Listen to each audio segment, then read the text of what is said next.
Olá, amigos e amigas do canal Importante é Saber, amigos e amigas do canal Democracia Brasileira. É fevereiro, um mês aí de governo, voltamos a gravar vídeos, férias, um monte de coisa acontecendo aí. E nada melhor, né? Primeiro sábado de fevereiro, falar um pouquinho aí do que foi o mês de janeiro, do governo Lula, um governo que volta ao poder depois de mais de 8 anos, né? Tivemos aí 8 anos da Dilma e do Temer, depois mais 4 do Bolsonaro, 12 anos. E o que esperar desse governo? O que esperar dessa nova proposta política do PT para o Brasil? Meu amigo Henrique, como é que foi aí? De férias, de Natal, Ano Novo, tudo tranquilo? O que você está achando desse primeiro momento do governo Lula? E o que você achou do tenebroso mês de janeiro? Olá, Leonardo, mais um prazer estar voltando a gravar com você, e a pessoa que já estamos há alguns anos, né? Eu acho que vai fazer uns 2 anos, né? Os 2 anos já. Que a gente grava junto aí.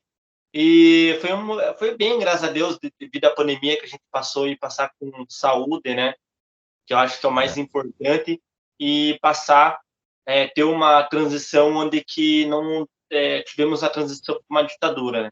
Eu acho que isso foi fundamental, foi a vitória da democracia, que ocorreu no dia 1º de janeiro, onde que a gente teve momentos nesse último quadriênio aí terrível, né? Tenebroso, onde que a gente nunca pensou, eu pelo menos nunca pensei, que a gente estivéssemos tão perto de uma ditadura, de um golpe, de um totalitarismo sem precedentes na história do Brasil, como foi no último quadriênio presidencial do ex-presidente, né, o Jair Bolsonaro.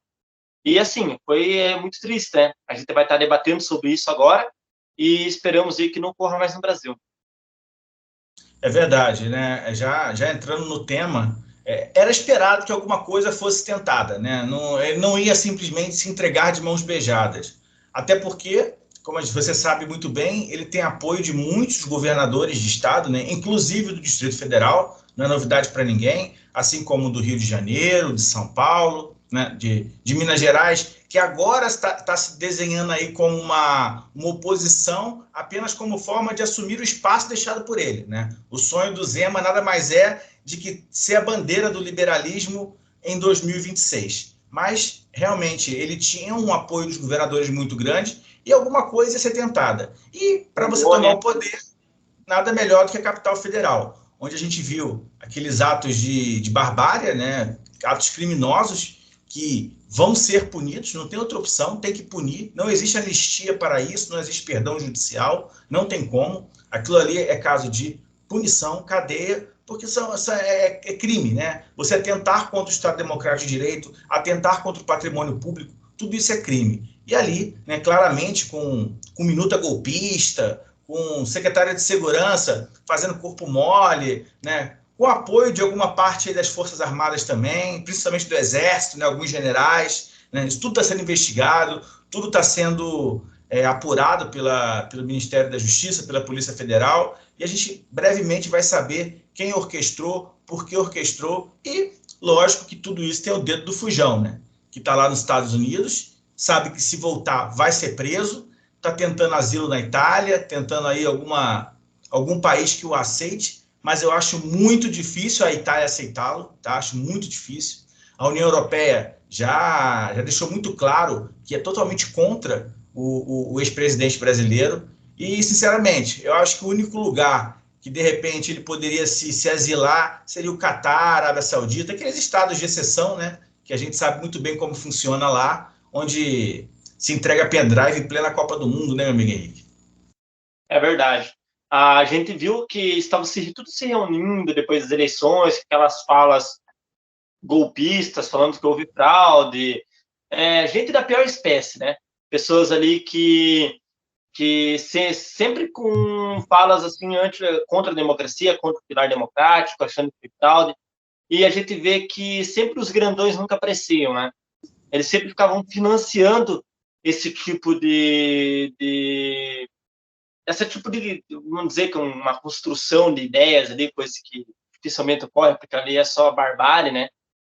Mas tentando financiar esse tipo de acampamento, e a gente sabe que uma hora ia acontecer isso. A gente viu, não sei se foi por ingenuidade, o que o Ibanez Rocha fez no Distrito Federal, porém, o que fez o secretário de Segurança não tem perdão. Eu acho que o que ele fez ali foi claramente uma tentativa, talvez, pela minuta que saiu agora na casa dele encontrar, talvez tenha sido uma tentativa de tentar dar um estopim ou impulsionar o golpe, né? Fazendo com que ele enfraquecesse aquele sistema ali de segurança no Distrito Federal, para que tivesse uma oportunidade de golpe, né?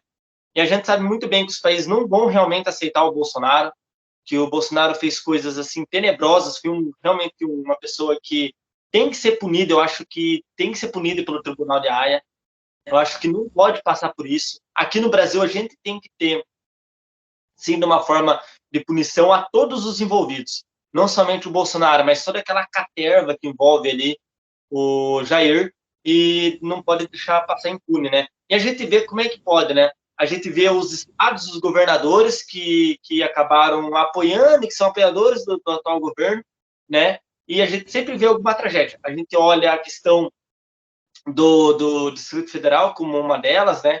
A gente vê também o Mato Grosso, a questão do desmatamento da seca que tinha na época lá em relação a alguns fazendeiros que apoiavam o governo, e a gente também, já tocando também no assunto dos Yanomami, né? Em Rondônia, né? Sabendo que se viu ali que era também um apoiador do governo e toda aquela tragédia, que também é culpa do Estado, não ter auxiliado e aquele terrível estado de desnutrição que estava os indígenas. O Bolsonaro em si é uma doença, que ela vai desde o setor da segurança até o setor de cultura, setor do meio ambiente, é um descaso, é um total caos quando tem o Bolsonaro na presidência da República.